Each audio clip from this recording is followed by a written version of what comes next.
Shila Gurudev ki jai, Shri Mahaprabhu ki jai, Shri Gunam Singh ki jai, Grantara Srimad Bhagavatam ki jai, Gaur Bhakta Vrinda ki jai, Gaur Pramanand.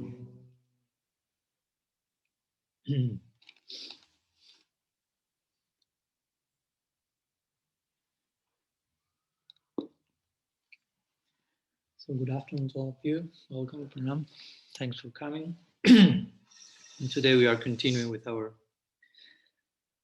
series of lectures on Srimad Bhagavatam, which we have titled this section like Bhagavan's prayers to his devotees, which is a very important point. Not only, as we always say, love is a two-way is in English, two-way street.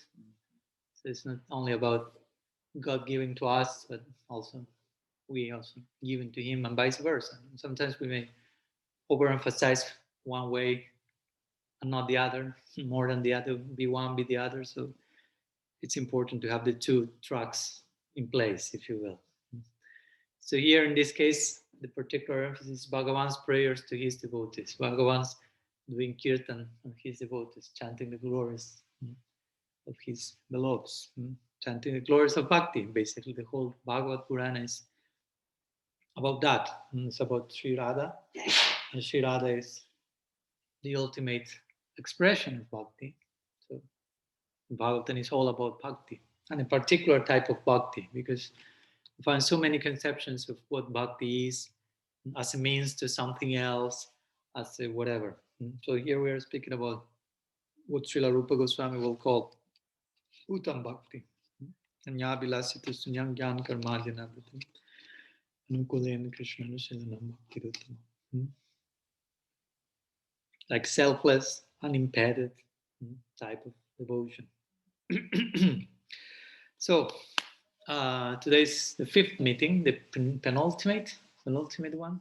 So in this series, and we will be studying today verse 67 from this series of 6 verses. So all of you have already been in the previous lectures, but I will make some brief recap of yesterday's lecture, and also in connection with all the verses very quickly. So just for you to recap and have that in mind. So in the very first verse, Bhagavan was saying to Durvasa, remember this is Bhagavan's reply to Durvasa Muni. Durvasa wanted to kill a devotee. So Bhagavan, in a very gentle way, he's replying to him. And now he wants protection after wanting to kill a devotee. So Bhagavan basically will say, I love my devotees. There you have your answer. Figure it out. No. I love those that you wanted to kill some minutes ago. So you have my answer there. Try to process that. The first verse he's saying, I'm under the control of my devotees. I have not all independence, and they keep me in the innermost chamber of their heart. And even my devotees are beloved to me. The principle of parampara is also established there. Devotee of the devotee of the devotee. Then he says, I do not even find that much place in my own self, in my own opulences, without my devotees, without the chance of expressing love, having this possibility of loving interaction. I'm as the absolute. I'm not so absolute, if you will, without bhakti. And then he continues to say, my devotees, why are they so beloved to me? They have given up everything for my sake. Attachment to everything, even for their own lives, basically. And so how can I think even about not properly giving my own life to them? And they're giving my life. So I just live but to sustain them, basically to nourish. That's my life, basically. That's the business of Bhagavan, to live, to properly honor the love of the devotees. If we speak about Paramatma, Brahman, some other business is there. But regarding Bhagavan and what to speak, our Bhagavan, if you will, Swayam Bhagavan, Braja Krishna, that's really the most condensed form of loving reciprocation. I mean, the devotee is the personification of love for Krishna, and Krishna is the personification of love for the devotee. That's important to understand. What's a devotee? We always speak about that. Guru Maharaj say, you want to find Krishna, the devotee is the very form of love for Krishna. Okay, but we can also add to that, and Krishna is the very form of love for the devotee. You take that out, that you have no longer Krishna, you have something else, some other absolute, if you will. So he lives for that. He's the very form. If you want to think how the divine fully reciprocates with the love that is he sent to him, in the ultimate form, you have the Krishna conception there. I mean, that's the ultimate form of how God responds to love. Put your attention in Braj, and there you have the most perfect form of reciprocation between God towards devotee, of course, devotees towards the divine. So that was the third verse. Yesterday, in our fourth verse, Bhagavatam was saying, "My inner Baddha Hridaya, Sadhava Samadarshanam, Basikur Bhanti Mam Bhaktya, Satsriyam Satpatim Jata." So there Bhagavan gave the analogy of the chaste wife and the virtuous husband to further depict the nature of the entanglement, divine entanglement. He said, the devotees are nirvana, they are entangled. We are entangled with each other in each one's hearts, as we will see more clearly tomorrow in the last verse, where Bhagavan will say, "They are my heart, I am their heart," period. End of the discussion. Like, if you want to put all we have been speaking these days in one sutra, they are my heart, I am their heart. Try to literally, not just some poetic idea. That's going on there. When you examine that, you will find that. So yesterday, Bhagavan was saying that to Durvasa, that this Brahmavadi who appears, of course, in the Lila in that particular form and creates so many mischief, if you will, but in the context of unfolding different purposes in the Lila. So you can imagine someone like Durvasa just want to kill a devotee, and now hearing this like totally incredible discourse from Bhagavan, the mouth of God himself, about how much he loved his devotees, control, and Durvasa like, "Oh, I just want to kill them. I just want to kill such person." He's saying he's giving his life to them, he's controlled by them, and I just 5 minutes ago want to kill him. Oh my God. So Durvasa is like really learning the lesson and thrown into the fire. But Bhagavan is not chastising him like directly, it's just in a very touching way, implying, I'm purchased by them. He's not saying you want to kill them. And he hopes Durvasa will realize that part. And he did, as we all see tomorrow at the end of the story. So similarly, as the chaste wife, by the force of her loving, selfless service to the virtuous husband, both parties has to be virtuous and chaste, they are controlled. One controls the other. Similarly, Bhagavan was saying that I'm totally controlled by my devotees who are samadarshanam, and at the same time totally attached to me on one side and seeing everyone equally. Interesting combination. So I'm fully under their control. So this Madhurya-like example, husband, wife, also is quite applicable to the ultimate implication of this section and these verses in the realm of Vrindavan, in the realm of Golok, in the realm of Madhurya, in the service of Sri Radha, offering herself from tip to toe for this sense enjoyment of Krishna. That's what the meaning of Gopi is, basically. Gopi means she who protects the senses. Go means senses also, and Pi is a female of Pal, which is protector. So the Gopi Sri Radha especially protects Krishna's senses by surrendering herself for Krishna's sense satisfaction. Selfless sense satisfaction, just in case, let me say. So Bhagavan is controlled, as we mentioned, also by this force, by the force of service, of surrender. And interestingly, he's controlled by bhakti, which means he's controlled by his own intrinsic energy, which means he's not controlled by something outside of himself. He's not controlled by Maya Shakti. He's not controlled by some lower outer force, but his own inner nature, which is in his service, Swarup Shakti. So Swarup Shakti, interestingly, controls Krishna in service to Krishna. Something like that. Swarup Shakti knows how Krishna likes so much to be controlled by love, so let him be controlled. And Krishna says, let me be controlled. And they are thrown into the realm of Leela.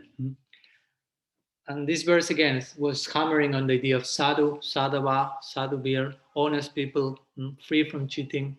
And sometimes again, when we say what the sadhu is not, that may help us to further depict what's a sadhu. A sadhu is someone free from cheating. Sometimes it's more helpful for us saying that than saying he is a pure person. But what does pure mean? Free from cheating. Oh, that's a point. No kaitava dharma in the context of, and for us kaitava dharma, no cheating in the name of religion, even for Krishna Das Kaviraj, that's a high standard, because for him, what's kaitava dharma? He says in Chaitanya Charitamrita, dharma, artha, kama, moksha. So the idea of the Bhagavad is of such depth, and today we will see that even the concept of moksha, which sounds like the ultimate end, all for everything, is considered cheating. Interesting. For most of all, the rest of the people, moksha is the ultimate goal of life. For Devotees, that's another form of cheating. So you may say, well, why are you saying that? What's in between that? What do you have that such a thing that is so glorious suddenly appears in the form of some form of cheating? So today we'll speak about that a little bit. And so on one side we spoke about how the devotees are samadarshanam. They are equal, compassion, universal compassion being a very important foundation for our bhakti. On the other side, Bhagavan was saying they are totally attached to me. And again, here Bhagavan is speaking in Vaikuntha, but if we want to play out the ultimate application of this idea, totally attached to me, we are again thrown back into the land of Raj, where they are attached to Krishna, but as we mentioned yesterday, without even having a relationship with him officially. But the attachment defines the relationship, if you will. Balaram is attached to Krishna as a brother, so he's my brother. Even though, technically speaking, Krishna is not Balaram's brother. Balaram's parents are Vasudeva and Rohini. But every one of us knows Balaram is, he's Krishna's brother, for sure.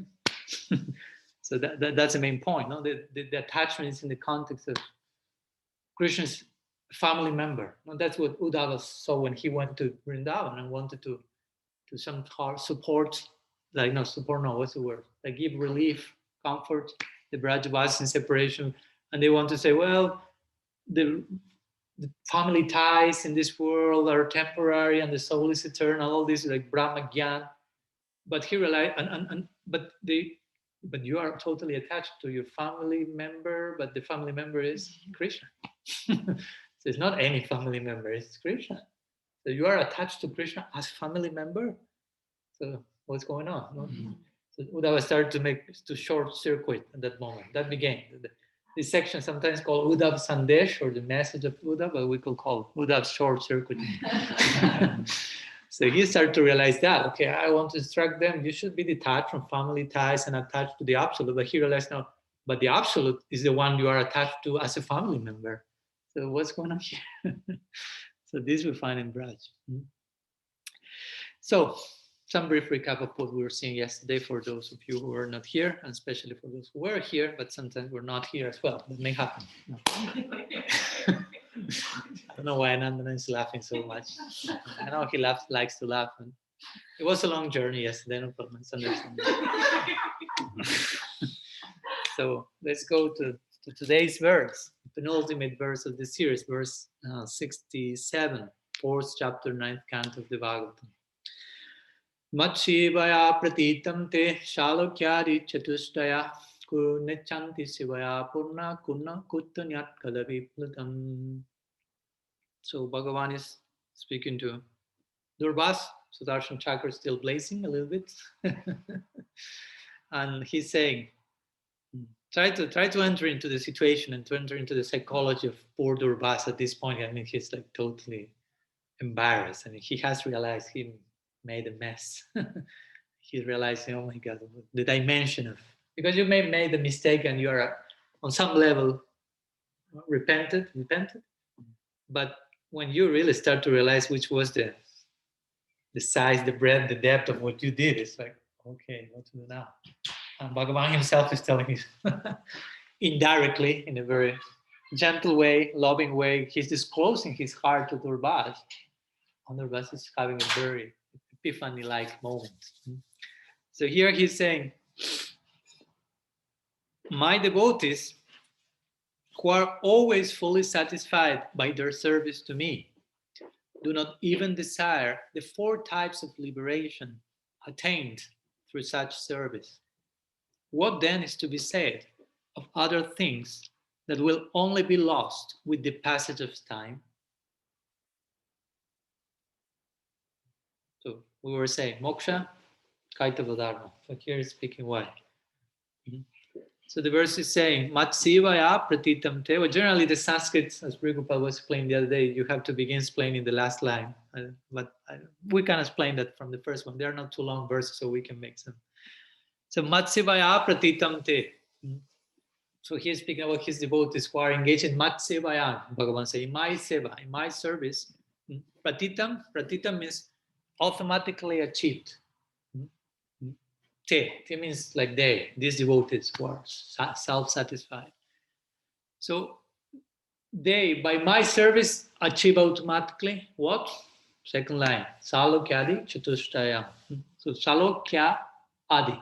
So Salokya means living on the same place. one of the 4 types of famously theistic muktis type of mukti. Salokya, which means to reside in the same planet of Bhagavan. And there are 3 more. Which means? No, you have to make the complete presentation. To live like a close servant, associate of Bhagavan, because you can be in the same planet but somewhere else. So Samipya, Sarupya, similar form, and Sharsti, which means half truth is worse than no truth at all. So, yeah, Sarsti means to have inherit, if you will, the same opulences of Bhagavan, who is quite opulent in Vaikuntha. These are the four legal types of mukti, if you will, even though they are considered on some level cheating for us in one sense. But you have also a 5th one mentioned in the Bhagavad, which is Sayuja, sometimes called Ekatwam. The Bhagavatam called it Ekatwam. And Brahma Sayuja, which is the illegal one for us, which is merging into the indeterminate absolute, if you will. Illegal in the sense that it's not really, it doesn't go hand by hand with the ultimate idea of loving interaction, because there won't be a possibility of, there won't be anyone there, basically. That's what Guru Maharaj will say. There's nobody there. When someone say we fell from Brahma, he will say, who will fall from where? There's nobody there. There's no sense of space and individuality and so on. So that's a really like non-desired type of emancipation for us devotees, basically, because for us the goal is love, and love requires 2 to begin with. So if there is no sense of anyone there, there is no love, basically. That's why in the scripture we will never find that Brahman is full of love, he's charming, he's beautiful, because there's no sense of all the things in the indeterminate level, if you will. It has more to do with the aspect of sat, which is, again, it's a viable, eternal even goal. I mean, you can go to Brahman and stay there forever, but again, we have to understand also the subjectivity of why our acharyas say that's cheating. Now, it doesn't mean that you have to go to the street and start to defame everyone and insult that you are a cheater, you want to go there. No? It's just from the ecstatic subjectivity that they are so much in love with Krishna that if something goes against that and invites you to stay forever without that love, they will say, oh, that's cheating. But you should know how to translate that in the moment of interreligious dialogue, if you will. So, Vatsivaya Patitam Te Salokyadi Chatushtayam. So, Chatushtayam, Chatu means 4. So, Chatushtayam is the 4 types of liberation. This is Salokyadi. So, Adi means like, and so on, etc. Nechanti Shivaya Purna. So, Necha Anti, Na Ichanti. Icha means desire. So, Na means na Icha, no desire. Shivaya Purna. They do not desire these 4 types of liberation. What to speak of the 5th, that's the idea. Sivaya Purna, because Purna means complete, and Sevaya means through service, by service. So by contact with Bhakti, they've become so purna, so full, that they do not even hanker for emancipation, which is, again, as we'll see, extraordinary in itself. I mean, it's not from this world. Mukti is something which is not from that's already extraordinary. As I always say to the devotee, we may say, oh, that's cheating. But if Mukti appears in front of you offering her service, I can give you relief from the influence of the gunas forever. Let's see if we say, it's cheating. Let me try the cheating. Maybe eternally. Because again, it's a tempting prospect. I mean, to be relieved from all anxiety for eternity. I'm saying, oh my God. For those who, like Prabhupada was quoting yesterday, or he was quoting someone, I think Bhakti Jnana Goswami, that someone in the Middle East, that they were speaking about different ideals, and this person in the Middle East said, for us, our goal is peace. And we should greet each other saying shalom, because shalom means peace, and peace is the ultimate thing. So the devotee will say, well, if you live in the Middle East, it's okay that for you that's the ultimate goal. You need peace. You may need peace forever. You acquire some scar for eternal peace. But we can also make a case for peace, as our Guru Maharaj will say, and love. So we perform mainly that mudra in our tradition. We have some other mudras, but this is a good one. Doesn't seem too complex, too ritualistic. But if someone asks, we have the full Siddhanta here. In Vrindavan, they do this one. They do none of these complex mudras in bread. So Nechanti Sevaya Purna. So he says they are so full because of Seva that they don't hanker after these other muktis. And the last line, Kuttu Nyat Kalavi Plutam. So if they are not even after mukti, which is a transcendence of the temporary, Kutta means what's the question or what to speak of. Anyat Kalavi Plutam. Anyat means like other things. Kala Biplutam. Kala means time. And Biplutam. But you can imagine what I said already. Like something finished by time. So what to speak of those things that are finished by time? No, Mukti is not finished by time. They're not interested in that. So what to speak of everything that is below that? That's the point. Dharma, Artha, Kama, forget it. I mean, they are not interested in Mukti. What to speak of everything below that? So, of course, again, here Bhagavan speaking about his devotees in capital letter from D to S, devotees that are really immersed, drenched in Bhakti. So let's try to elaborate a little bit on this verse.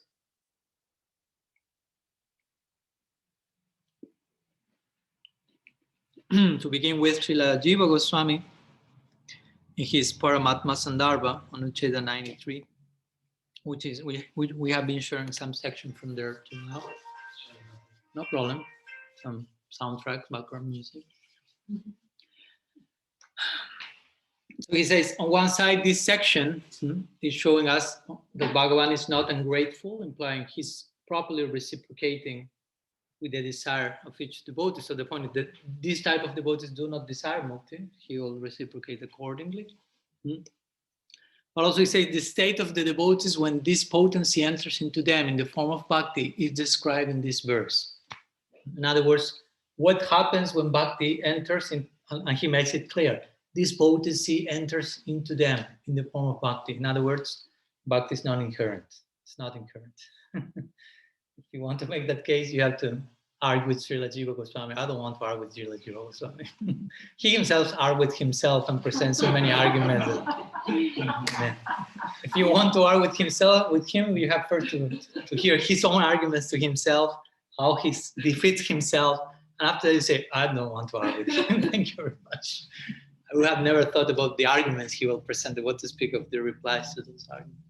So he himself is saying here, Bhakti is entering into the heart. It's not something that is there sleeping and becomes activated at one particular moment. And we have already that in so many ways of proving that point. So what happens, he's saying that what happens was the state of the devotees who receive Bhakti. they won't be interested even in Mukti. Which again is a very interesting point because it goes beyond liberation. Guru Maharaj will say our tradition is specialized in post-liberated life. So for some people may say, let me speak about liberation first. You are telling me our specialization is post-liberated life. But what about liberated life to begin with? Of course, it's all included in the equation. But sometimes we may need to compare the things because, again, if you speak too much about, I don't know, the post-liberated status of Raj, it may seem too similar to our daily life, but we may not really grasp the extraordinariness of that we need to perceive as sadhakas in order to really differentiate between our experience and that and what's in between that. So Srila Rupa Goswami mentions when in sadhana bhakti, in the very beginning stage of bhakti, you realize kleshagni subodha. You will be free from certain miseries and receive a certain level of auspiciousness that will take you to realize material goals, even moksha itself, is inferior in comparison to bhakti. Then, when you achieve at a stage like Bhava Bhakti, it takes the form of Sudurlabha Moksha Laguta Krit. Moksha Laguta Krit means Bhava Bhakti makes moksha seem, how do you say, like insignificant.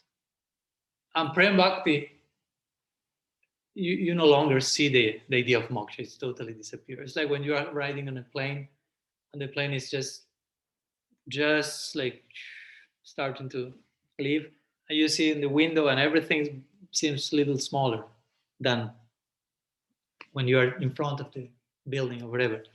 So smaller.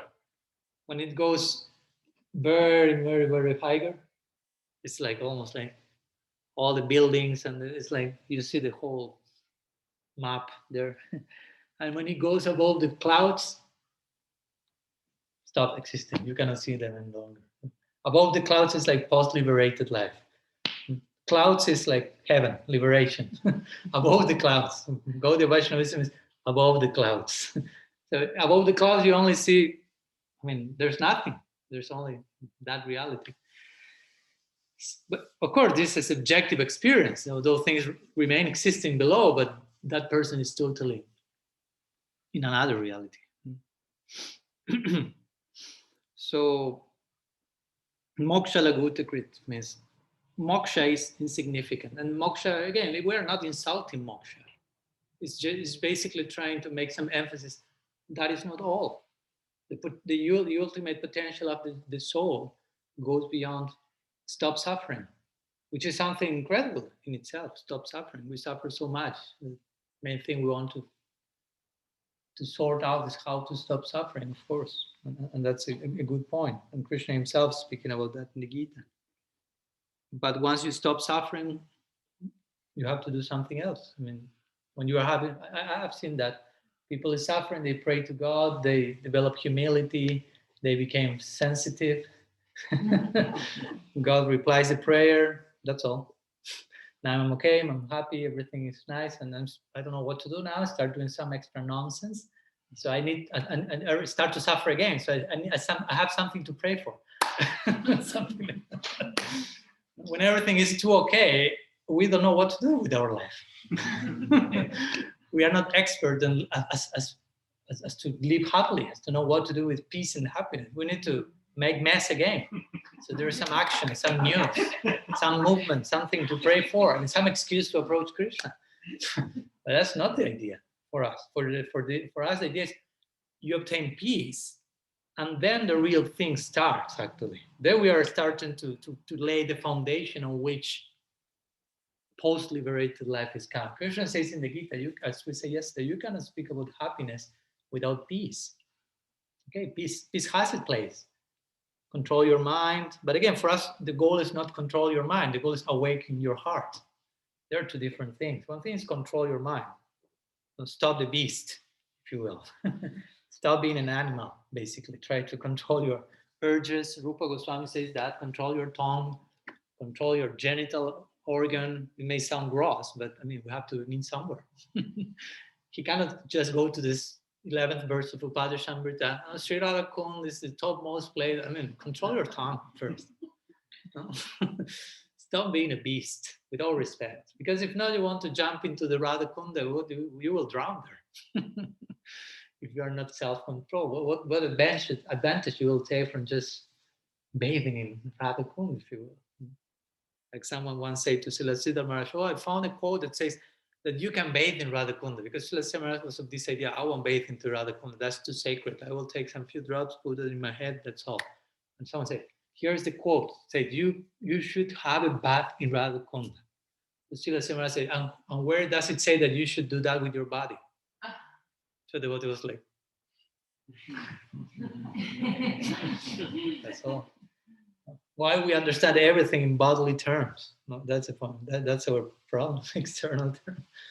Says, well, yes, you should bathe deeply and fully in Radha Kunda, but what does it mean? Deeply and profoundly and fully. With the body, you cannot do that. So that's an important point, to know what we do with our peace, if you will. Because we pray for God for peace. I mean, Krishna says, Nagita Artha Jignasa Artha Tigyani Chajar Bharatarshava. The first type of people that approach me is the afflicted one, he says. Others want money, others want knowledge, others are wise, but the most of them, or many, a good number of them, are suffering. And they want me to stop their suffering. And it's okay. I mean, he says, I accept that. He's not saying they're totally weird and I kick them out and I don't want them to do. I receive them, although that's not the ultimate thing I can offer to them. Again, we have to begin somewhere. But the point is, okay, they're suffering, I relieve their suffering. They are in peace. So now, what? They are in sattva guna, let's say. Let's speak in terms of gunas, sattva. They're achieved sattva. What to do with sattva? When the scriptures are clear. Sattva is the platform for jumping, making the quantum leap into transcendence. Sattva is not a permanent situation. If you reach sattva and you kind of don't know what to do with sattva, for sure you will become rajasic, tamasic very quickly, and you will like, or you get attached to remain in sattva forever. Attachment means rajas, no longer sattva. So you're already somewhere else. So the equilibrium is broken. So sattva is there as if you go to the airport. Sattva is like the airport. You get to the airport, but then you have to take the plane somewhere. So sattva is there, like the how do you say, the flying platform. You have a ride to the airport, that's great, but you have to take the plane. Where? Which destination? It's not, it's so nice here at the airport, I think I will live here forever. I will bring a tent and construct some house in the airport. No way, it's not possible. You will stay for some days and try not the police to realize that you are there, but at some point they will say, Mister, which is your ticket?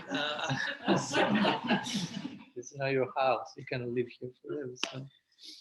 So here, Bhagavan is saying, my devotees are not interested in any flight, but a very specific destiny in this case. Because we are speaking about Mukti, it's some type of flight into transcendence. Salokya, Samipya, Sarsti, Sarupya, Sayuja.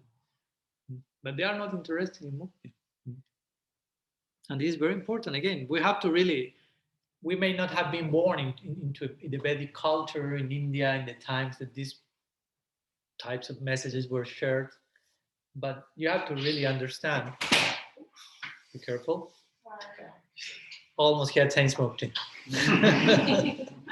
Some form of it. So the point is, I mean, Mukti is the goal for most schools of thought, for most sampradayas, even Vaishnava sampradayas, Sri Sampradaya, Madhva Sampradaya, they will speak in terms of Mukti, even devotional Mukti. But their goal is to obtain Mukti, to be free from the cycle of birth and death and attain eternality. So that's a really, I mean, the Purusharthas, classically speaking, Dharma, Artha, Kama, Moksha. Purushartha means the goals of life. Yes, you have to be a good citizen. You will have a proper result of that in terms of assets and income, and you can enjoy your senses in a dharmic way. I mean, there's place for sense enjoyment. It's not just something that you have senses, you have to do something with that. And not everyone will be just drenching their senses in bhakti. So dharma is there to tame the beast, if you will.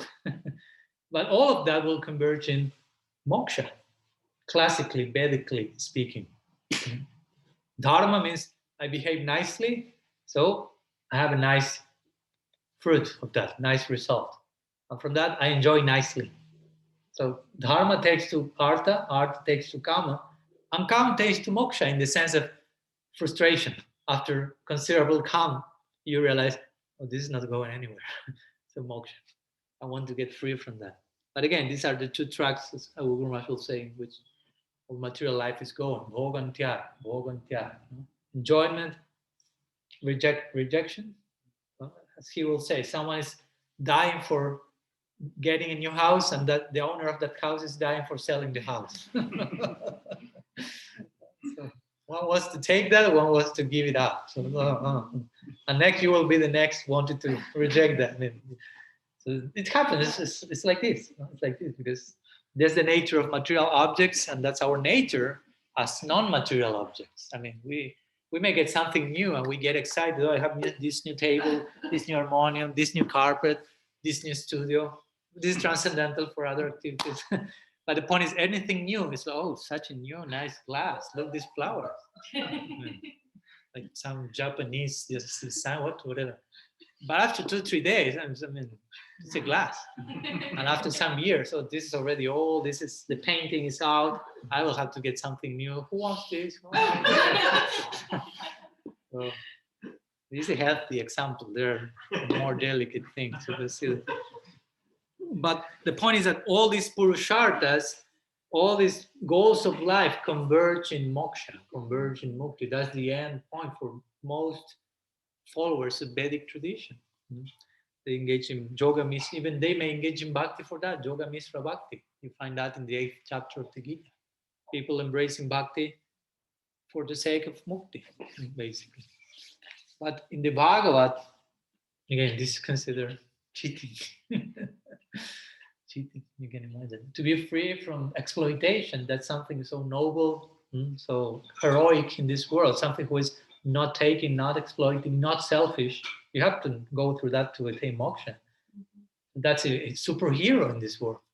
Sense control, noble, universal compassion. Bhagavata says, still cheating. To say, what you are speaking about? What was the ideal you are presenting? So that's a 5th goal. The Bhagavatam has its 5th goal. Pancham Purushartha. You have the 4 Purusharthas. They say the Pancha. There's a Pancha. There's a 5th one. Prem Purushartha. Prem. Prayojan.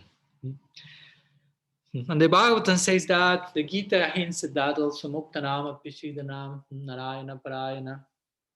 And so Sudurlava Prasantad Makoti Swapi Mahamune. There are many liberated personalities, and between those, very difficult to find one totally surrendered devotee of Bhagavan. Very, very rare to find. So that's a point. There are many liberated people. Krishna says similar in the Gita. Manushanam sahasrasu kachiyattati shidaye yatudamapi shidanam kantimbam vedi tattva. From unlimited number of people, maybe one wants to get rid from entanglement of matter. From that, many few, if you will, comparatively, who attain that, maybe one goes beyond mere liberation, becomes my devotee. So he uses this word, sudurlabha, very rare. And everyone can take that, but still it's very rare. So yes, in the Gaudiya school, especially Gaudiya Vedanta, Bhagavat, Dharma, the idea of mukti is not even the theistic mukti, devotional mukti in Vaikuntha. Here, remember, here's who is speaking here. Vaikuntha Nath, the Lord of Vaikuntha. So it's interesting because he's saying, my devotees do not care for Salokas, Amipya, Sarsti, Sarupya. But he's in a place where most of the people is about that. Many of the ones who arrived there were because they were after that. So my point is, he's saying that somehow or other he's pointing somewhere else. He's not limiting his discourse to what's going on in Vaikuntha. He's trying to, again, take our attention to what's coming next in the Bhagavad, Brajalila, what they really don't care about. mukti whatsoever. And we in our sadhana, as sadhakas, we are to somehow or other take that same stance as the Brajavasis, not imitating them, but understanding, I don't care about liberation. That's what Krishna says to Arjuna in the Gita in the 8th chapter. He's saying, many great yogis struggle to be liberated and to die in a particular moment so they can get rid from this world. Like my devotees, basically, they just surrender to me. And whenever death comes, they are serving me. Death will find them serving me. So they will attain their desired goal by just absorbing in me at every moment. As our Guru Maharaj said, when someone asked him, so when will I attain liberation? So you know the reply he said. What did he say? When you stop asking. So basically that's the whole idea. When the day comes that you are no longer concerned about that, you are beyond that. That's no longer a concern for you. As you are already not asking certain things because they are already there. I mean, it's included in the equation, basically. That's the point. If you understand Bhakti is post-liberated, the word liberated is included in post-liberated. So I don't care about the liberated. I care about the post, if you will. What's beyond that? What are the possibilities of post-liberated life? So, so again, here Bhagavan is pointing to Braj indirectly. Like Mahaprabhu said, he also said the same thing. What? Huh? Nadanam najanam nasundarim kavitim. I don't care for dharma, artha, kama, moksha. I don't care for followers, wealth, sense enjoyment, and poetry or knowledge, which takes to liberation. He says, Mama janmani janmanishvare avatat bhakti raitugite. I only care for serving Bhagavan even if I have to take birth here over and over again.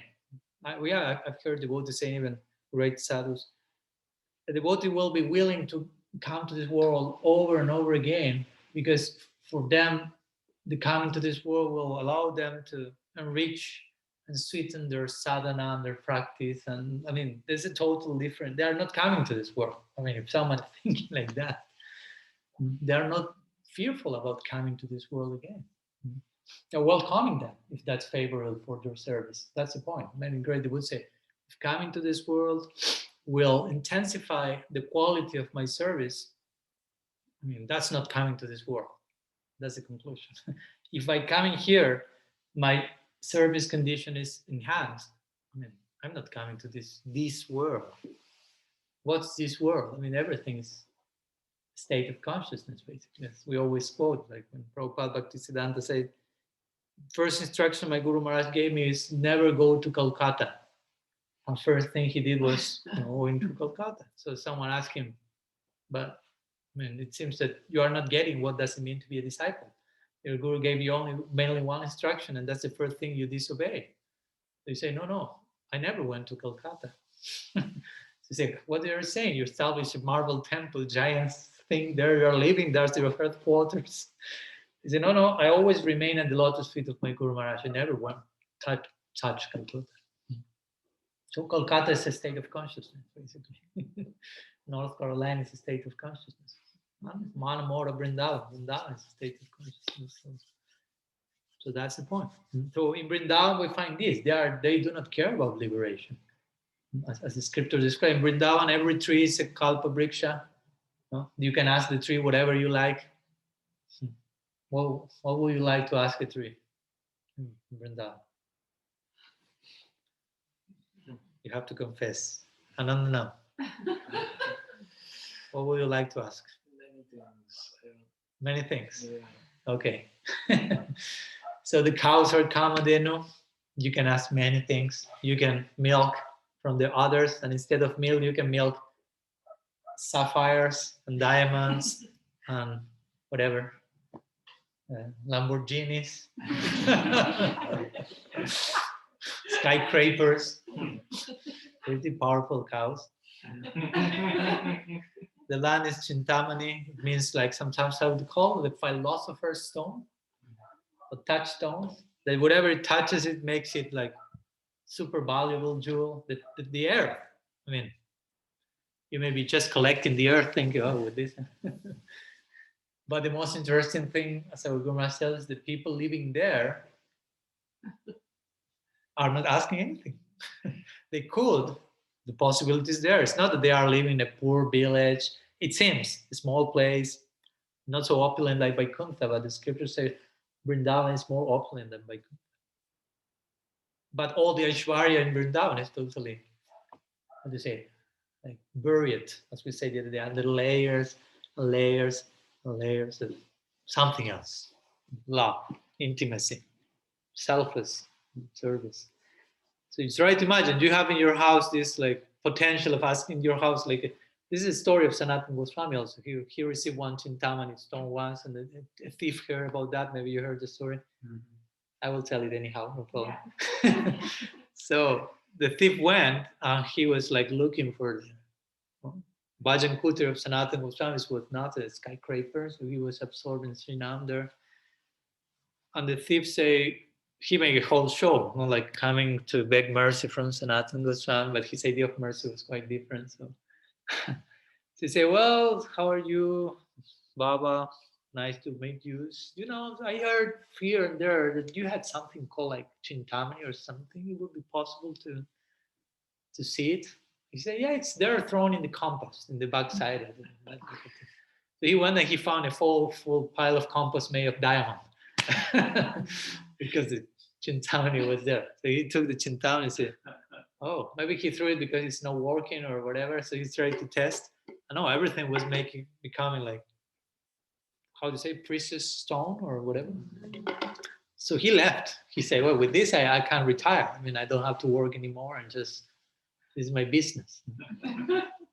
But immediately, he was blessed just by seeing the beginning. Sanatana Goswami, he thought, but why he throw this to the compost? I mean, this is so valuable.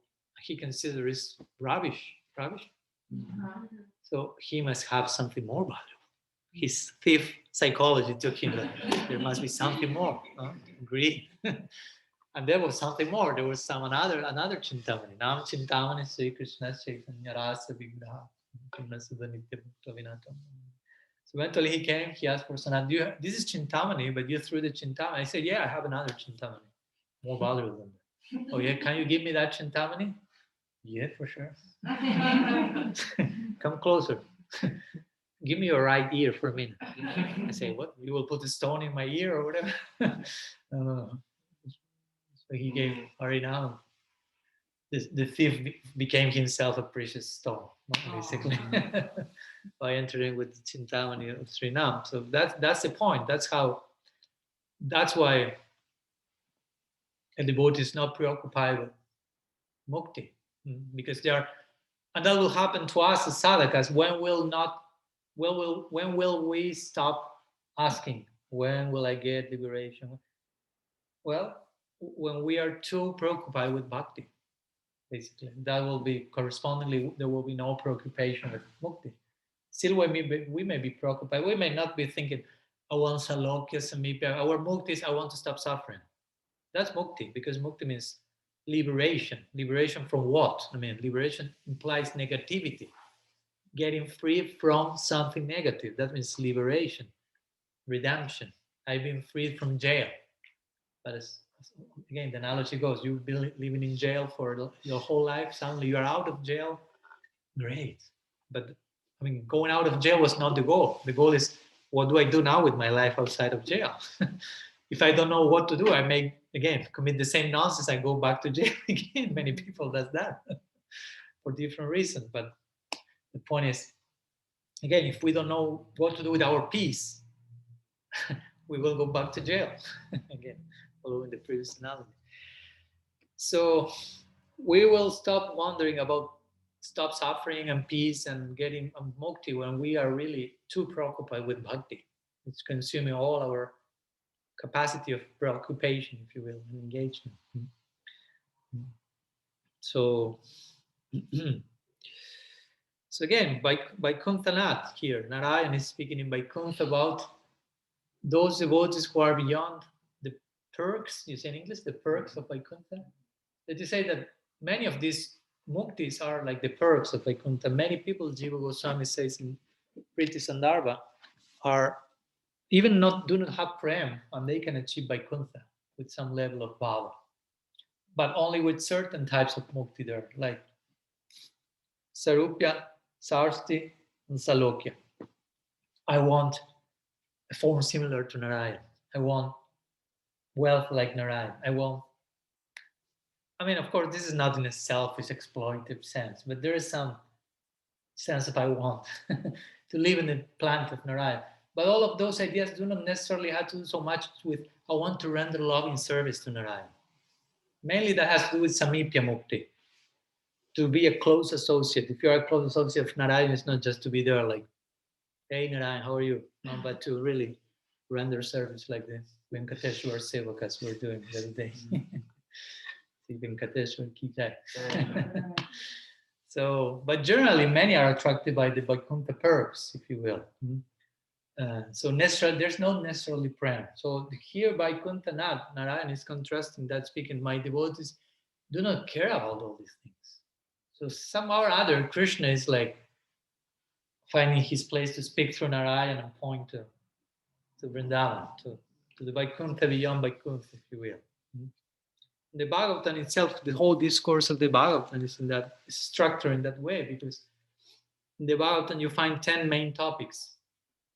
I won't bore you with all of them, but there are 9 which are called Asrita, and there is one called Asraya. So one is Asraya means the shelter, and 9 Asrita means the sheltered. Sheltered. So there are 9 tattvas or realities that are sheltered by the one shelter, which is the last topic, which is, as Prabhupada will call, the Samam Bonam, which means Bhagavan Sri Krishna. And the first 9 topic, the 9th topic is Mukti. So Mukti is sheltered in Bhagavan, basically. In another word, the ultimate goal of the Bhagavatam, the shelter that the Bhagavatam presents to us is Bhagavan and not Mukti in itself, like the ultimate goal. So, this was an introduction. Let's go to the commentators on this, what they say on this verse. So Srila Prabhupada comments, one part of his commentary, he's quoting a famous section of verse by Bilba Mangala Thakur, great Vaishnava who wrote very nice books. One of them, the most well-known, is called Krishna Karnamrita, which Mahaprabhu loved a lot. That was a book that he brought from South India, along with Brahma Samhita. So Brahma Samhita was the Tattva book, and Krishna Karnamrita was the Bhava book. He brought the two of them with him, and his last years in the Gambhira, he used to hear Mahaprabhu 5 authors, and one of them was Bilva Mangala, and that meant Krishna Karnamrita. So that's a very nice book. So Bilva Mangala Thakur here, Prabhupada says, Bilva Mangala realized that if one develops his natural devotional service to the Supreme Personality of Godhead, Mukti stands before him or her with folded hands to offer all kinds of service. In other words, Prabhupada says, the devotee is already liberated. That's the point. Mukti is in your service. That only happens when you are in service of that which is above Mukti. Only then Mukti will offer you her service, and you won't care, as it says here. There is no need for the devotee, to aspire for different types of liberation. So that's very interesting. I mean, the devotee doesn't need to aspire for liberation because he or she already is liberated, but on top of that, he doesn't care for that. So that generally happens. When you stop caring for something, that starts to run after you. Before maybe, meeting the devotees, you were running after something. I want this, I want that, I want this type of goal and enjoyment of fame and money. And then you get to know this philosophy and realize, well, all that was not the real thing. So you say, I will get detached from that. And all the things start to come to offer service. But you have to understand why they are coming and in which context and what you should do with that. Not say, oh, nice, it's coming in my service. It's not in your service, actually. It's coming in your service because you are in the service of Bhagavan. As long as you get out of the service of Bhagavan, those things will disappear. And you will run after them. You won't be able to fully catch them. So that's how it works. That's interesting. Of course, you should be careful of not getting entangled with that. That may be one anartha, bhakti anartha.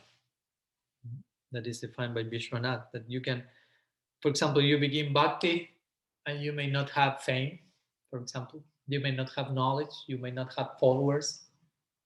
But you may have, I don't know, greed, certain type of greed, lust, whatever, envy. And maybe through the practice, you get free from that lust, that greed. But also you get knowledge, followers, and fame that you didn't have before. And you get entangled with them. So you follow. So before that, the bhakti, you didn't have the problem of fame, knowledge, and followers because you didn't have either of them. But you had other problems. So now you solve those problems, but you have new problems. I mean, there shouldn't be problems. If fame, followers come, you should put them in the service of Bhagavan. But if you do not do that, they become a new type of anartha, coming from bhakti. Not because bhakti is giving the anartha, but bhakti is creating some byproducts. And if you don't know how to deal with them, they become anartha. So we should be careful with that. So again, the point is here. Mukti comes with folded hands before the devotee. So Prabhupada say the pure devotee, of course, again, the pure devotee, here we are not speaking about anyone, everyone. The pure devotee automatically achieves liberation even without desiring it. He's a post-liberated status. Famous example in the Bhagavatam is when the Brajavasis are with Krishna and they want to see what will happen to us in the next life.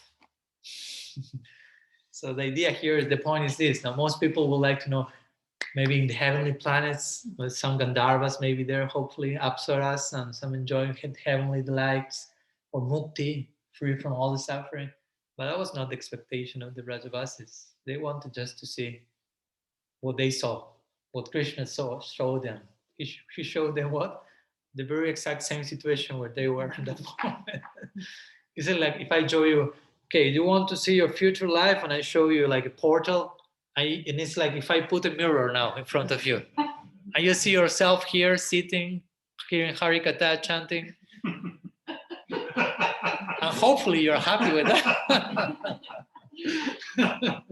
No? I'm happy. Be careful. At least in theory, we should be happy. We're all the same people, right? Yeah, a little younger maybe. Some adjustments maybe there, no problem. But more hair, a little bit. No problem. But the rest will be the same. No, and the Brajavasis were like, great, this is great. We will continue being here in the village. My family, the cows, Krishna for sure, everything remain okay, no problem. They were not like thinking about, but what about the beyond, or something? I mean, this is it. So the point is, if you see that portal and you realize, oh, the portal is a mirror in one sense, because the idea, as we mentioned the other day, I'm already doing what I project to do in eternity. That means bhakti is a post-liberated status. Means what I'm doing now, I expect I maybe continue doing that forever. It's not that I'm doing that now something, so someday I stop doing that, I really start doing what I like. The idea is, what I'm doing now, I like that so much that I want to do this forever. I mean, we may go through some struggles, but the struggles are not because we don't like what we are doing, but because there is something else in the way. But at least we should understand what I'm doing now, Shravan, Kirtan, Sadhu Sangana, whatever, what the practices are about. That's my prospect in eternity. So, Bhaktya Sanjataya Bhaktya. Bhakti comes from Bhakti, and Bhakti creates further Bhakti. It's not that Bhakti takes to Mukti. That means Mukti is higher than Bhakti. But for us, Well, we need bhakti to attain mukti. If you want mukti, you need bhakti for that. That's the whole point. If you want bhakti, you won't care about mukti. So that's a very important idea. We are already doing what we will be doing in eternity. So hopefully you are happy doing that. Because if not, you are projecting yourself to hell forever. I mean, that's not the idea. I mean, if you are not conducting your sadhana with joy, it's like, why you are doing that in the first place? You may be, again, having some struggle, but that shouldn't be because I don't like what I'm doing. Because something else is getting in the way of what I'm doing and I like. Gradually, that will be cleansed. So that would happen to the Brajavasis. Krishna said, this is your next life. And they saw themselves in Vrindavan with Krishna. Incredible. Incredible. That's our desire. So jam bapish maram baram tyayantate kalivaram. Whatever you desire in this life, you will go there in the next one, basically. So they were not interested in mukti. Mukti means liberation, and they were liberated from liberation, if you will. That's real mukti. If you want to take mukti a step further, real mukti is bhakti. Once Bhaktivinoda Thakur said that, conceiving mukti as bhakti, said, those who make a difference between liberation and devotional service do not understand what's liberation and do not understand what's devotional service. Like bhakti is the real, ultimate mukti, mukti above mukti, mukti beyond mukti. And this happened with Mahaprabhu and Sarvabhauma Bhattacharya also. You remember with Sarvabhauma, the great logician was transformed by Mahaprabhu, and he went through different tests, if you will, of his conversion. So in the beginning, Sarvabhauma was transformed, and Mahaprabhu went one morning and brought him Jagannath Prasad, like at 5 a.m. So generally, Sarvabhauma will say, first I have to perform all my morning duties and all this before accepting Prasad, more in the context of Varna Ashram, Karma Mark. First I have to do this before eating. But in the Bhakti conception is Jagannath Prasad. We honor that from bed, even. Jai Jagannath. So Mahaprabhu wanted to try if Sarvabhauma's Bhakti was beyond karma, first layer of testing. So he came with Jagannath Prasad at 4 a.m. So Sarvabhauma was not bathing. And Sarvabhauma took Jagannath Prasad and Jai Jagannath. So Mahaprabhu said, okay, you passed the first test. So then came the second one, when Sarvabhauma came and brought this famous Bhagavat verse. Tattenu kampan susamiksamano bunjane batma kritam vipakam jitbad bapur vidanan namaste jiveta jo mukti pade sadaya bak. So there the last line say mukti pade. So the verse say that person who is really waiting for the mercy of Krishna, the person will tolerate that devotee, all the reaction to his previous misdeeds with a big smile and engaging body, mind, words in the service of Bhagavan. He won't just tolerate, like, okay, I have to tolerate that. No, he will feel whatever is coming is nothing compared to what should be coming. But Krishna is so merciful that he has reduced my karmic reaction to this and make it Shobhana karma, beautiful karma. So I will just celebrate that. So the last line says, such a person becomes a proper, how do you say, heir? When you inherit something, heir to liberation, it may be understood. Mukti pade. So Sarvabhauma came to Mahaprabhu and said, I don't like this word mukti. And he scratched the Bhagavatam. And he wrote Bhakti on. So Mahaprabhu said, what are you doing? You cannot just change the Bhagavatam. I don't like mukti. But Mahaprabhu was saying, wow, your bhakti is not only beyond karma, as he proved in the first test, but beyond jnana, which is whose goal is mukti. So you are so much uninterested by mukti that you don't even like to hear the word mukti. So Mahaprabhu explained the verse in the Bhagavatam, actually mukti pade means bhakti. So he compared mukti, actually is bhakti. For the Bhagavatam, ultimate mukti is bhakti. And then, as we know, Sarvabhauma showed that he understood everything when, in devotional terms, when he recommended to Mahaprabhu, you go to South India, you meet Ramananda Roy. And you and him have something in common. So, So let's go to Vishwanath Chakravarti Thakur's commentary. We have some minutes? Yes. Yeah? It's not Friday night, so. Vishwanath says, this verse shows the devotees' high position because of their lack of material desire. Though these types of liberation are achieved automatically, they do not desire them. These types of liberation are not destroyed by time, whereas other things, such as attaining Brahmalok, are destroyed. So remember, the last line of the verse say that. If they are not interested in those things not destroyed by time, what to speak of those things that are actually destroyed by time, including Brahmalok, such a high position, a Brahma Bhuvanaloka, destroyed by time. In that context is that our acharyas have expressed this type of things, like Bhaktivinoda Thakur, for example, he say there are 4 types of anarthas. And he subdivided each one of them in 4. He said one of them is material desires. And he subdivides that in 4.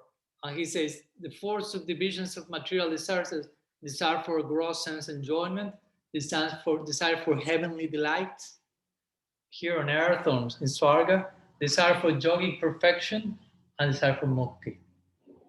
He puts that in material desire. Compared to the glory of Bhakti, desire for Mukti is material, something like that. He makes that ecstatic point. Let's read what Jiva Goswami says in his Krama Sandarbha before reaching our close conclusion.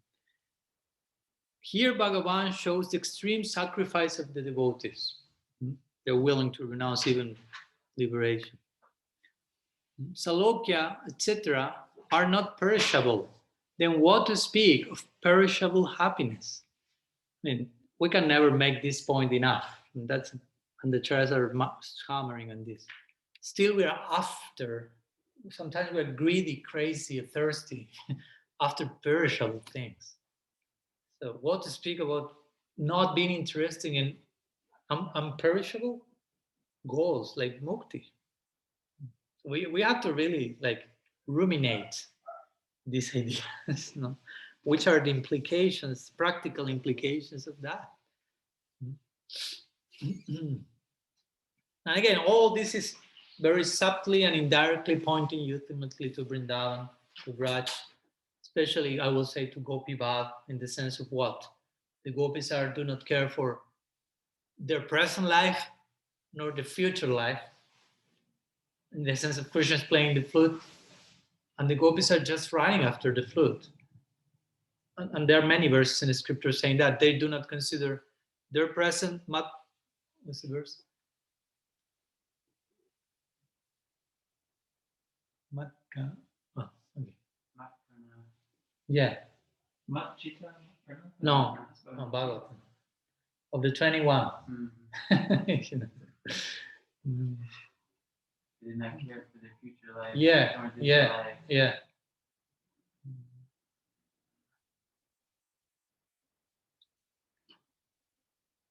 I mean, I have them here, but I won't start to do the research now. Okay, no problem.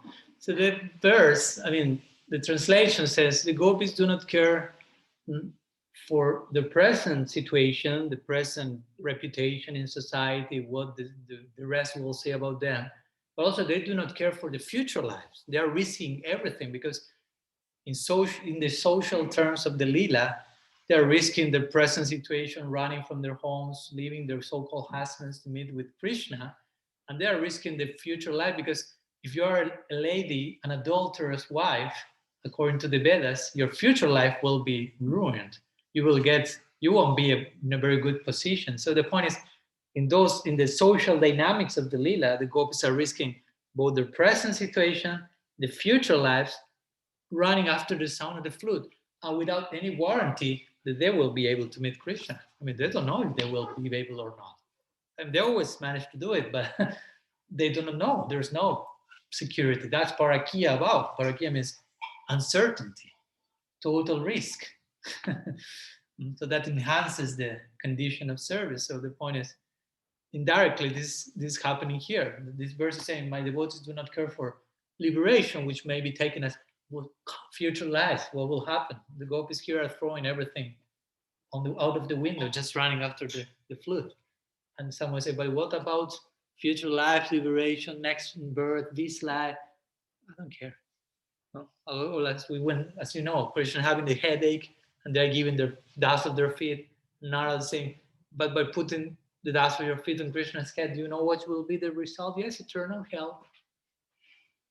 So Narada said, so we don't care. And Narada was like, my God. If that relieves a nanosecond of Krishna's headache, our eternal hell is justified. That's like the madness of the extreme. That's the proportion. On one side, a nanosecond of relief for Krishna. What's the price for that? Eternal hell for you. I'm willing to do so. Of course, the one who say that will never go to such a place. I mean, the person who has that willingness is attaining the topmost heaven, if you will. But their disposition, if that relieves my beloved for a nanosecond, I'm willing for that. Over and over again, this is described in the scriptures. The gopis or the gopas are willing to die millions of times for creating the union of Radha and Krishna. They are willing to throw their life to the fire millions of times. Of course, they are not literally doing that, but their disposition is such.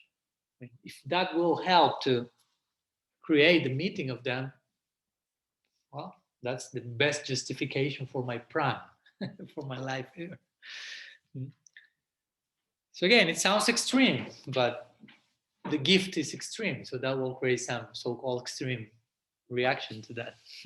As much as we get closer to real love, that won't sound so extreme. That's the point. If you don't have any love at all, and you find someone who is totally mad in love for God, you say, this person is totally crazy. But the other person will think about you the same. So there are two extremes. Well, what's the fruit of that? No, you analyze each one and you will realize. No? So if you are, even you don't need to be mad in love. If you receive some slight merciful glance, you will start to see those things. This very famous verse from Prabodhananda Saraswati about that. Well, he's quite ecstatic when expressing his feelings. No, he's the famous one who say, who cares about Baraha and all these avatars? Mahaprabhu came, that's the most important thing. But in this verse, he's saying, Kaivalyam narakayati tridashapur akasha pushpayati durdantendriya kala sarpa patalai pratkatadam strayati vishwapurnam sukayati vidhi mahendradishta kitayati yak Karunyakatakshavai bhavatam tam gorami vashtumam. We learned that one with Krishna Chaitanya some years back. So that speaks about the result, the consequence of receiving this slightless sidelong glance of Sriman Mahaprabhu. Prabhupada Saraswati, that who receives such a slight sidelong glance, for that person, and there comes the list of consequences. Kaivalyam narakayate, he says first. The goal of Kaivalyam, which means in this case monistic liberation, is perceived as hell. Because again, there's no possibility of rasa. Akasha, Tridasha Pura, Akasha Pushpayate. The enjoyment in the heavenly planets is like Akasha Pushpayate, which means a flower in the sky, which is something that does not exist, like a phantasmagoria. No? The pleasure of the demigods is like phantasmagoria. It's not a goal to attain. And then he says, the senses, which generally are compared like to a snake that can bite you and give you some poison, are like one snake whose fangs has been broken. So they kind of like, really, your senses cannot bite you anymore. Actually, they are facilitating you itself. Then Vishwapurnam Sukayate, the whole world becomes full of joy. Before, Krishna will say, well, the opposite. The world is temporarily miserable. But if you receive Mahaprabhu's mercy of Vishwapurnam Sukayate, and they say, Vidhi Mahendra is Chakiyate. Great personalities like Indra and so on become no better than insects. Of course, it doesn't mean that you have insects. But the point is, their posts and all that is surrounding that sometimes you may like to be an Indra or who knows what. What's the difference between that and insects? The Bhagavad Gita makes that point. Brahma Bhuvanaloka, from the topmost planet Brahma to being an insect, basically there's no difference. He's saying. So, and all that happens, that sounds like silent glance from Srimad Mahaprabhu. Sri Chaitanya Dev Ki Jai. No, so it's like silent glances allowing. It's not our merit again, because 1 minute before that glance, we were just drowning ourselves into those so-called goals, into the kite of Dharma.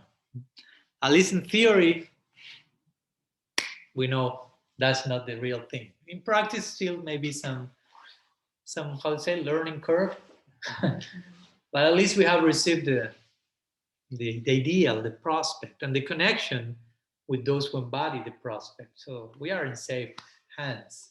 The only thing we don't have to do is just escape from those hands and jump from the ship that is taking us across the ocean of samsara. That would be the most stupid thing we could do. You are in the middle of the ocean and I'm not patient enough to wait to reach safe land. I will jump to the water in the middle of the ocean and swim back to my house that is like 10,000 miles away. So not the bad thing. Better you die in the ship in case. You will die, better die. If you jump, there are sharks, there are crocodiles, there Kama, Krodha, Loga, Mata, Mohammed. You want to jump, you try. Don't try. You have a good captain, the ship, favorable winds, Shastra, Guru. You have to be good. How do you say? The one who works in the ship? Marine? How do you say? Okay. So that's our role. Not to jump from the ship. So here Bhagavan keeps like schooling Durvasa. Remember, Durvasa is here. Not only us, but Durvasa is like here in such all these implications. I'm mentioning, my devotees do not care for Mukti. Durvasa is a Brahmavadi. Brahmavadi means someone like after Mukti. And after Mukti, that the most inferior Mukti for us.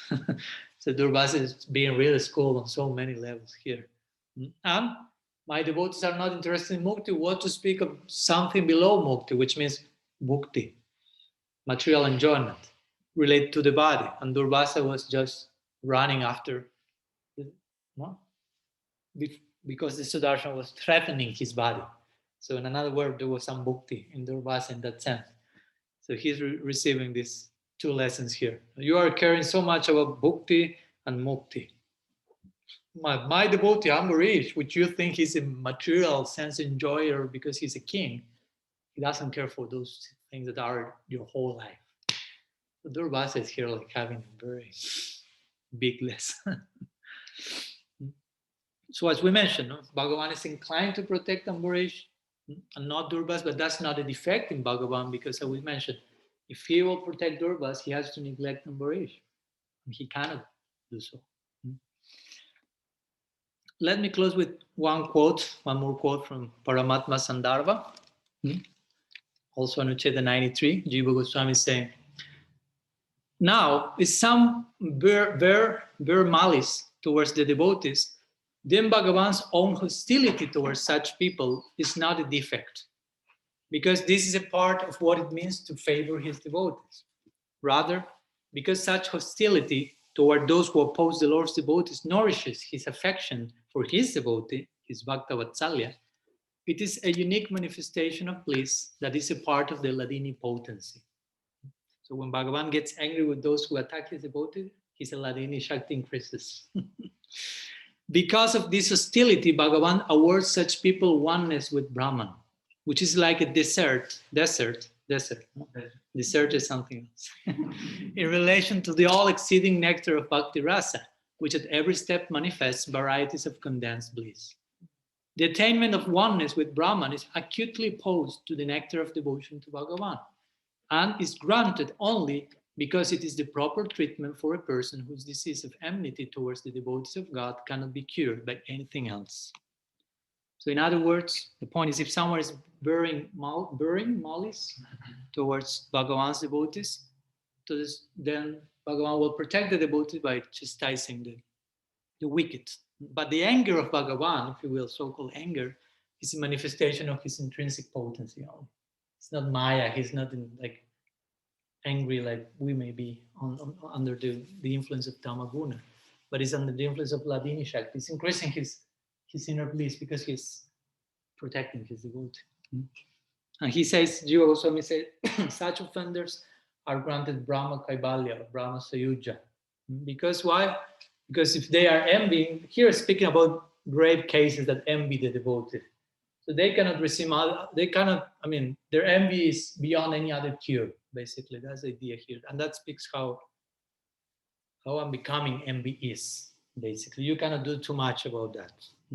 Narottam Das Thakur will say, if someone is envious, the best way to serve that person is to take some distance from them. That's all. That's the best service you can render them. Take distance. If you get closer, their envy will appear again. And of course, this is befitting, it says, Bhagavan bestowing this goal because he won't give a place to someone with envious nature. I mean, they don't want that. So he won't bestow something they do not want. But he will free them from envy by giving them mukti. By killing them, some cases of some demons that he killed. But he's not giving them bhakti because, again, they do not want it. So that's the only suitable destination, according to Jiva Goswami, Brahma Sayuja from some person. So the point is that Bhagavan's nature is such that whatever he does, it always culminates in the welfare of one person or the other, one level or another. And then Jiva Goswami concludes saying, we have some particular cases, and with this we finish, like Putana, who was really wicked, if you will, but he says she was dressed as a devotee. So Bhagavan said, oh, I like that. Vatsalya. So that's an example, of course, of Kripa Siddhi, means extraordinary mercy, which gives a particular perfection out of excessive mercy. But she were as a devotee, so keep your sari and dhoti, that may help you, if you will.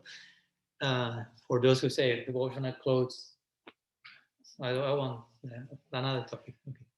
There is a place for devotional clothes. It's not only Indian culture. That's the point. That can be also favorable for our bhajan and attract Bhagavan's mercy. So, well, all these points again mentioned to emphasize Bhagavan is not partial. He's totally free from material bias, and he reciprocates to everyone according to the degree of each one's approach. He will be neutral with those who remain neutral to him.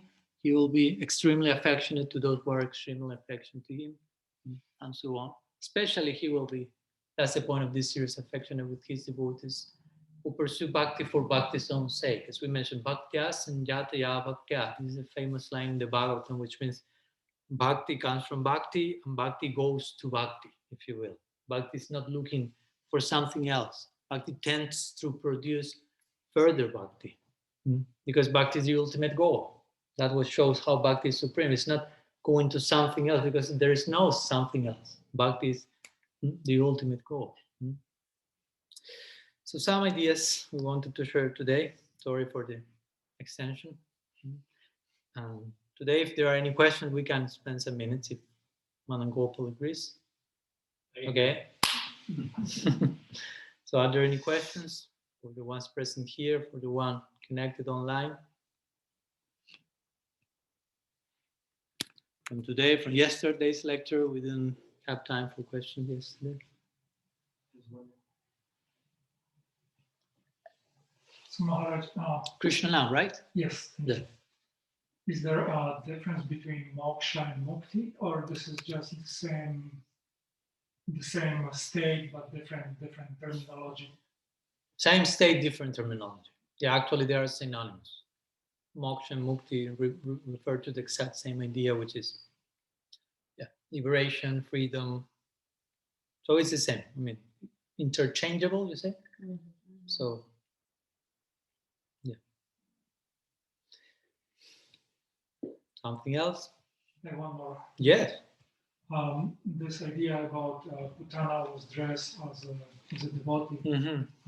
I never heard this before. Okay.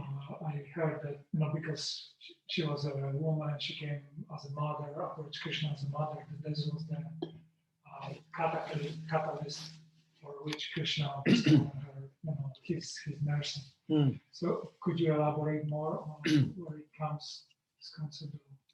Yeah. Well, as we know, this example of Putana is like a really classical example of the merciful disposition of Krishna, which really in this case takes a very extraordinary form, because as you analyze the details of Putana's approach, is really the opposite to something that will attract will attract mercy, in the sense of she was cheating from tip to toe. I mean, presenting herself as a mother and offering her breast in a very like motherly, nourishing way, but actually having poison there. So it's like the really most wicked type of psychology. And how Krishna reacted to that is even more astounding, because he gave her a position as a nurse in Golok, some form of Vatsalya. So again, our acharyas mentioned that's an example of Kripa Siddhi, which is one of the types of siddhi you can attain, of perfection. Kripa Siddhi means perfection through mercy. Now that's an important point. We also, another option is sadhana siddhi, which means perfection through practice. But of course, perfection through practice involves lots of mercy. It's not that, okay, I will practice and I will attain perfection without mercy. No way. So when they speak about Kripa Siddhi, it means there is mercy, and no practice. That person not only did not practice, but did all the opposite to the practice. And instead, Bhagavan, if you will, whimsically, Vatsalya Rasa. That's like winning the lottery, if you will. It's not that will happen. That's like exception to the rule. So the point is, we shouldn't like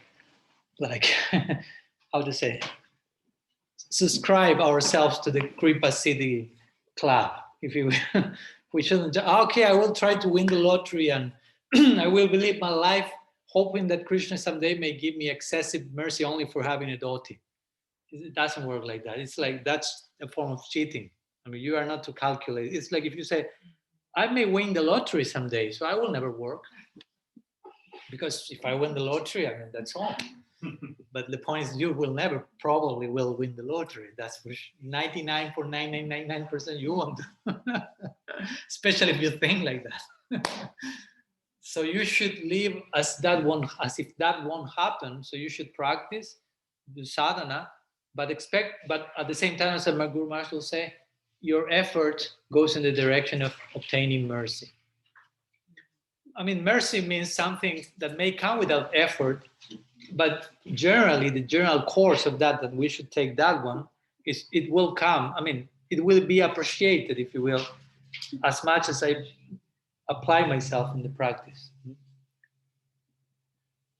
So, in the case of Putana, again, of course, Uddhava makes this famous verse, Kambande alum sharanamraji mahavakiyam stanakalukutam, so on. Who will surrender to someone else but Krishna, who is so excessively merciful? So to say yes, that the reasons why Krishna as a child in the context of his lila desired to bestow Putana this excessive mercy, I mean, that was totally out of proportion. As you mentioned, maybe, okay, he's dressing, he had approached me as a mother, he was dressed as a Vaishnavi. So that was nice, Krishna said. I take that. So again, that shows the psychology of an extremely merciful person. What's the psychology of extremely merciful person? That I want to give you mercy, so I will find some reason to give you mercy. Even though you are giving me 1,000 reasons not to give you that, if I am excessively merciful, I will find one reason in the midst of those 1,000 to give you that mercy.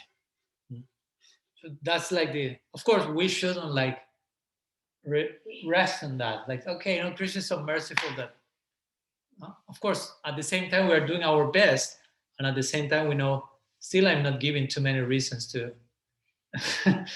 I mean, we cannot deserve the mercy because that goes against the very nature of mercy. If you say, I'm trying to deserve Krishna's mercy, I mean that won't happen, because if not, that's no longer mercy. If you deserve that, it's justice.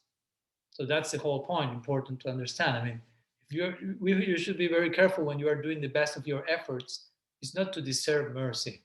It's just to understand. For me to appreciate the mercy that has come, I need to give myself fully.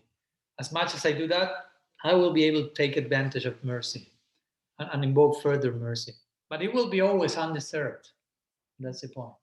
So again, the case of Putana and Krishna, that's a very extreme disposition of mercy that Krishna just, in the midst of all the worst, most wicked reasons, he's finding, oh, but she's such a nice sari.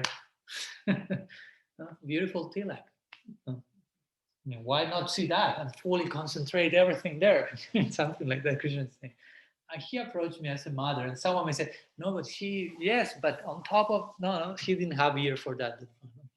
No, but, and on one level, we could say, I mean, this sounds extreme, but we can extend that same idea to our own selves, basically, and to Sri Guru and the sadhus coming to our lives. They are coming to us by mercy, and someone may come and say to the sadhus, but they have this and this and this and this and this, and they will say, yeah, but this also. Mahamantra, very nice tilak. Well, that's tilak. No, but he has a very nice tilak. Give an example. No? Very nice, Maharaj. Nice chadar.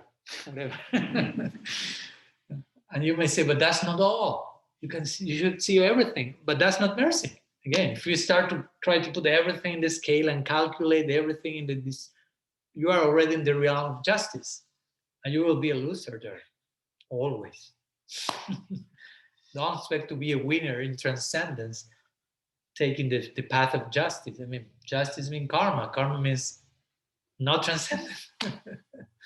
So it's important for us to understand how the mercy psychology works. Srila Samaraj will say that if Krishna Guru is giving some extremely undeserving mercy to someone, which is what mercy is, and if you go and say, Gurudev, why did you give that mercy to him? What did he do for deserving that? Nothing. That's why he's receiving that. I mean, that's mercy. And as much as you demand some reason for that, you yourself are becoming devoid of the chance of you yourself receiving mercy, because you are thinking in terms of deserving that. And it's exactly the opposite. The less you deserve that, if you are merciful and you see someone that really does not deserve mercy, your heart will melt with mercy. Because that's mercy. Mercy will act, especially in the stage of non-deserving, basically. Of course, again, this is not a calculated thing. Okay, great. So I will become wicked and I will deserve less and less and less, and so much mercy will come to me. Not working like in a cheating propensity. But if you are really falling, not in a calculated way, but really falling, degraded, a saintly person will be melting because of your case. And it's difficult to really go through this idea of mercy, because we are so much entangled into the framework of justice and deserving and personal meritocracy. And that's why we are losers on a daily basis still, yeah. And we do not feel that much mercy coming, because still we don't want that much mercy. We demand certain justice yet. We don't have yet the full capacity of coexisting with only mercy. Because as I said the other day, mercy means you don't deserve that, and you will never deserve that. Are you ready to coexist at every single moment with something you will never deserve? That's too much for the ego. Ego wants to feel, I deserve this. It's my own merit. I did this. But to live forever in the realm of undeserved mercy means you have to be totally humble. Because whatever is coming to you, it's above your head. You never deserve it. No matter what you do, you don't deserve it. But it's coming as a gift. You need that. It's a gift. It's coming. You don't deserve it. So this requires another way of thinking. So I would say that this lila with Putana has to do a lot with that. It's extreme example, but if we are honest and humble and sincere with our own self, we'll say, well, I'm an extreme example. Extremely fallen and extreme mercy came to. I'm not so far from Putana. Strictly, I mean, we should reach that conclusion naturally. It's not that, oh, Putana, so weak. That's who I am. I'm weak. I'm cheating. I'm and the mercy is still coming. So, I mean, the first ray of mercy in this lifetime came, and I was not doing anything for that. I mean, if I analyze my life before getting in touch with the devotee, I'm in the Putana Sampradaya. Yeah. One devotee took pity on me, mercy, and suddenly I was dancing in a kirtan and I said, what I'm doing here? What's going on? Okay, it seems I stay here. But the day before I was doing some nonsense, and the next day it was like, what's going on? Who took me here? I didn't choose to. My free will was not going in that direction, but the free will of the Vaishnava met my free will, and I ended up doing so something. Hope that helped. Okay, so something else? I was thinking how perspective affects how we see the world, right? So I was just thinking about the situation I came up with my wife and I, and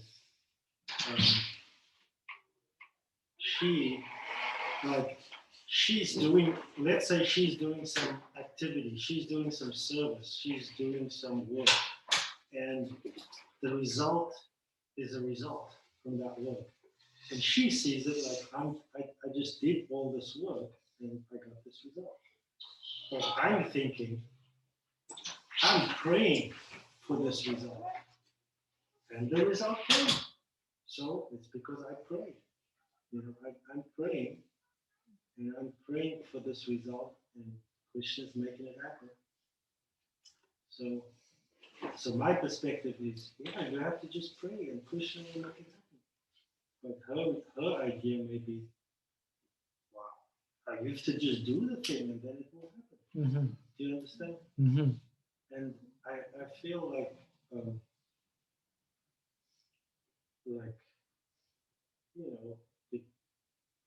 for both, like I could see on one side, it's not empowering, and on the other side, it's also not empowering. Do you understand what I'm saying? I think so. There has to be like a balance. Yeah, I would say that when we speak about the result of whatever action, actually the result of any given action we are performing, you may, I don't know, I mean, you didn't give it a specific example of one result, but let's say any result.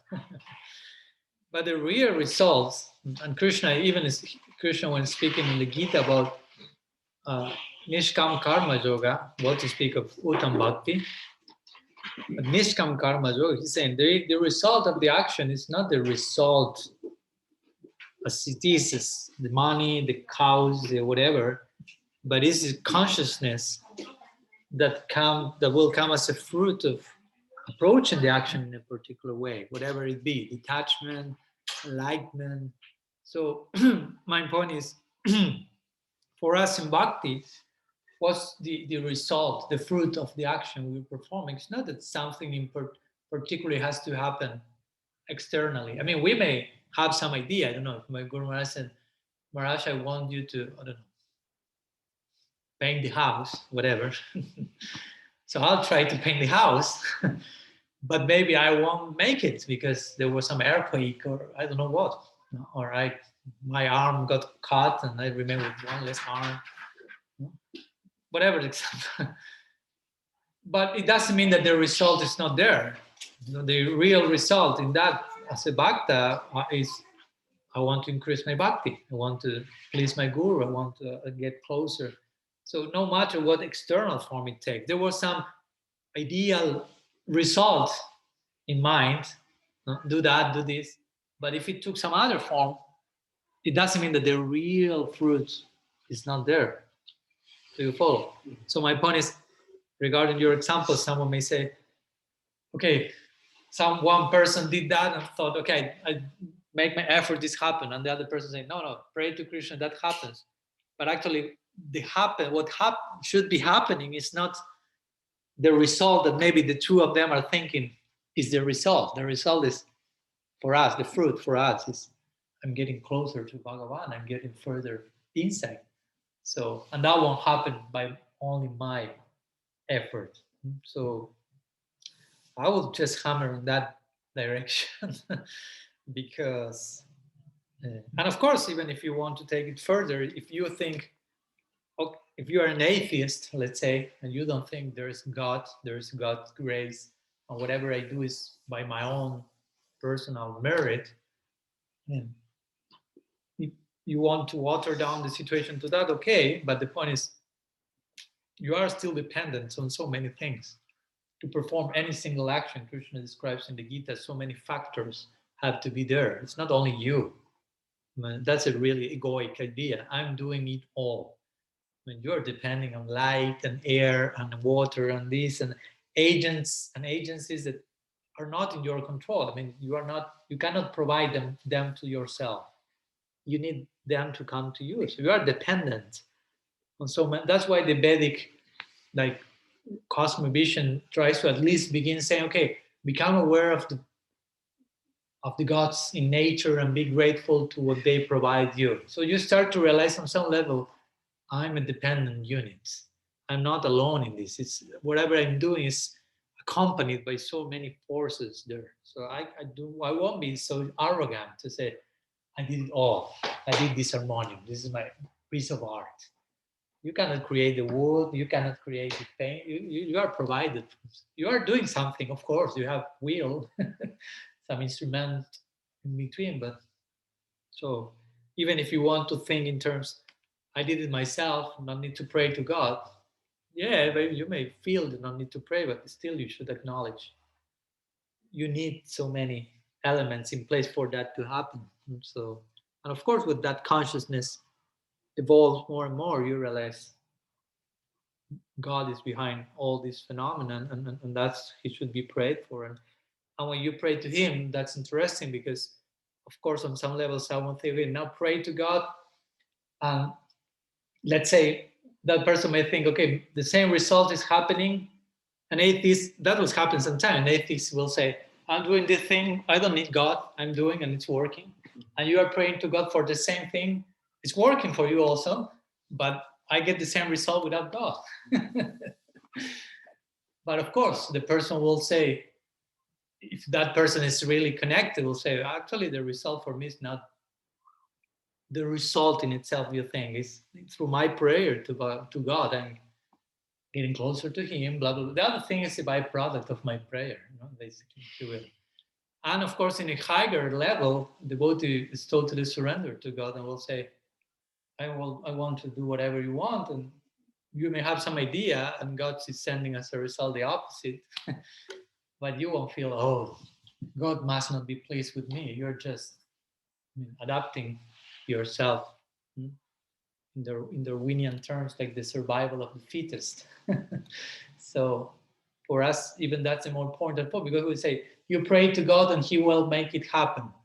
You don't know. You pray to God and who knows what will be the result. Because, of course, there are different levels of prayers. One level of prayer is like, you still are in control. God, give me this, give me that, and give me that. Those things, nothing outside of that list, please give me. Okay, that's the level of surrender. Where are you? You're yourself. Be happy with your toys for a while.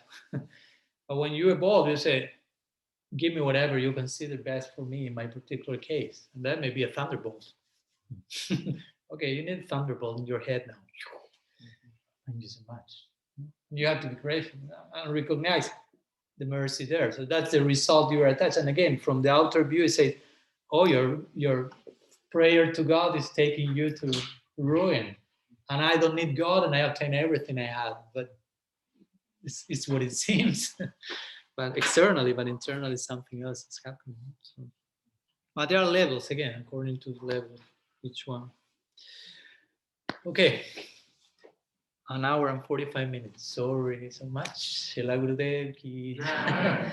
Srimad Mahaprabhu ki jai. Harinam Sankirtan ki jai. Grantaraj Srimad Bhagavatam ki jai. Gaur Bhakta Vrinda ki jai. Gaur Pramana. Vancha Kalpataru Vishnu Kripa Sindhu Athitanam Pavanibhyo Vaishnavibhyo Namo Namaha.